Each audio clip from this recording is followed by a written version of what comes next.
inside the perimeter. Back down to the post to Afriyie. Shakes the left-hand hook. Goes!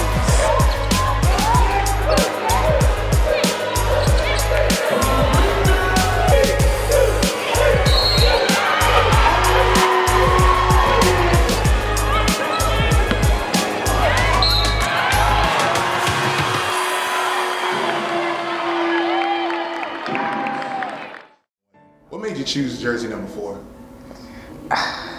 I really wanted jersey number 5 when I came here for the reasons that I came here because of the section I live in section 5, but somebody else had that number, so I just went down. And also LeBron was number 6 in Miami, but you can't do number 6 here either, so the 4 was the closest number. I'm from the Bronx, New York, and the place I live in is pretty nice compared to everywhere else. And there's new malls coming there, so it's getting very populated and popular. What was the biggest reason really in coming to NCCU? They were the first school that chose me, and on the visit it was like very home-like environment, and they treated me well. And I just like to get away. Actually, I didn't even want to go away from New York when I first came here. I was only looking at schools in New York, and I was like, let me just see, because I like going for the Deep South Classic tournament. Okay. And I was like, I'm gonna just stay down here real quick. What was it like from coming to New York down to North Carolina? It was very hard. It was very hard to adjust. Like everybody was greeting me, and I was just like, no, leave me alone. What does it mean when you put on that jersey that's right behind you on game day and it has the NC Central? What does that mean to represent that when you go out there on the court? Every year I get a different experience, so I just value putting on my jersey more because the more people I meet that are connected to the school, it just makes it more important for me to represent. Dougal McLennan Arena, a lot of history here, a lot of great players that came in. What is it like playing in this gym and in this atmosphere? This is very fun. Like every year we get more and more people that are supporting us because we're trying to change the atmosphere. And you know, when you came in your freshman year, who were the teammates or anybody that made an impact on you as a player and also as a person? My coach, she had the biggest impact. She really changed how I do things with time management and in discipline. That was the biggest thing. I really didn't have no discipline, and I know what was going on. She just made it easier. And Deja and the other 3 freshmen that I was teammates with, Aaron, Jada, and JT, really helped me a lot. I don't know if you noticed, but you have 3 former WNBA players on your coaching staff. What's it like having Coach Larkins come in this summer and helping you develop your postgame for your senior year? It's been very helpful. Like, she showed me so many different moves that I can use. That sometimes I overthink the moves I have to use in the game because there's just so many moves. So it's been very helpful. And then she's young, so she understands us, and it's easier to, talk to her about different game situations since she just came out of the WNBA. If you two play 1-on-1 to a game of 5, you think you can beat her? Yes. I think I'm 1-0. I think I'm 1-0 so far. The last time I remember. Oh, so you had played her 1-on-1. But it wasn't serious. It was just a play around. It was just a play. So, but you did get it though. You think you can beat the game to 11 though? We're gonna have to see. What area do you think has the best hoopers? I think Harlem has the best hoopers. They have the best ball handlers, actually. Like, if you just going outside and just looking around at each court, you can see it's a whole bunch of craziness. That's where I learned most of my moves from. In my backcourt, just watching boys play and then just copying them and using it in the game. So you think you take about 4 people from Harlem and bring them down here, you think they can beat anybody? In a regular street game, not a college game.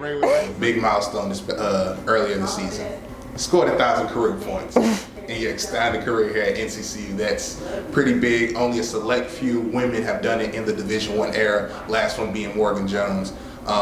Just talk about that accomplishment. Has it sank in that you really scored 1,000 points here at North Carolina Central? No, I don't think it's gonna sink in until I get that ball because I didn't even know. Like, after the game, after the Bethune-Cookman game, I just saw everybody texting me and I was like, what are they talking about? And then I went on social media and I was like, oh, it didn't really.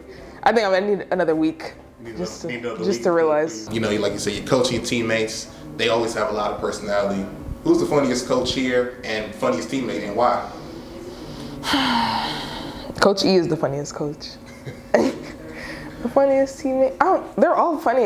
It's just all weirdness. It's just a whole bunch of different types of weirdness that make them funny. Like, give us some example on some teammates on what makes them funny. Kiana is funny. She has a whole bunch of different personalities. Peanut is funny. Who else?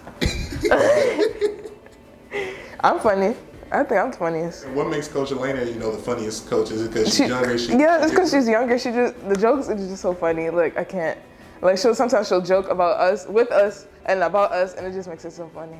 Okay. It makes practice funner. And having that environment, does it makes it better to come here, work every day, not just as, it seems like, okay, it's just coach and player, but also as, feels like more of a family atmosphere when you have all that camaraderie together? Yeah, it doesn't really feel like work when you're actually having fun. Like, sometimes when we're not, like, having fun and being funny is kind of a downer to bring the energy up. That's really how we get our energy.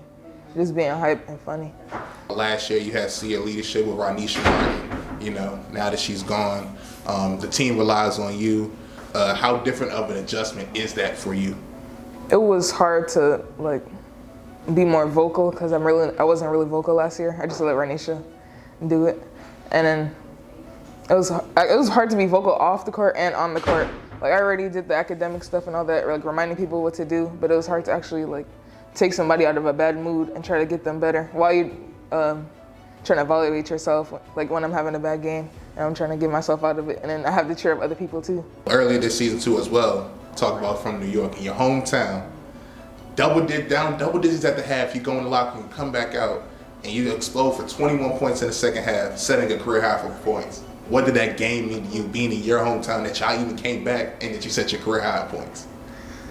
I mean, it meant a lot that a lot of people came from my high school and from all over the places, and my coaches came to that game too, so I think it really helped. Especially in the first half, I was like, I don't know, I was just out of it. And the second half, Coach Trish, she told me I had to do better, basically, and it just made me feel like I was letting people down, and my teammates too. Last year, the women's in the first ever, got our first ever MEAC tournament win in Division I era. What did that mean that you're going to be part of that for the rest of the time? It meant a lot to me because I know that was a very important win. I didn't even know that we hadn't won a game before that. I just know we didn't win in my 3 years before that, or 2 years before that. So it was very important. I want to keep making history while I'm here. What are the few things you're going to miss about, this university when you graduate? I'm going to miss first I'm going to miss the state of North Carolina because I'm probably going to go back to New York, and I'm going to have to evaluate myself and get back to my New York self and have to readjust to that. But I'm gonna miss the family environment and all the resources I have here. I met a lot of people here and made a lot of connections to help me on and off the court, so that was very helpful. If there's one thing you want people to know about you, what would it be? Something that they don't really know much about Paulina Afriyie? I like anime. Really? Yes, I love Naruto. What are your plans, going back to New York after graduation? My overall goal is to go to physician assistant school for 2 years, but I have to get patient care hours before that. So I'll probably become an EMT and get it in New York. But I'm trying to come back down here for my program. Any thoughts about playing professional WNBA, any overseas? Yeah, I'm still battling. Those are my 2 thoughts. Over this summer, if I'm not mistaken, you had an internship at Duke? Mm-hmm. What was that experience like? Duke actually is very diverse. I wasn't expecting to be that diverse when I worked there. There were a whole bunch of different cultures, everywhere in every department. So it was fun. And then people were actually helping me and helping everybody else who was in the internship. It was I didn't have a bad experience there or a bad day. What would you say is your favorite part about your internship? Working the cashier and talking to people, and then making prescriptions for people and refills. I felt like I was actually helping them. Time is winding down. Do you have anything else you want to say to the people of North Carolina Central for the past, present, or the future? I want to say thank you to everybody who supported us and have been to our games, and it's going to be a bright future. This has been an exclusive presentation of the NCCU Sports Network.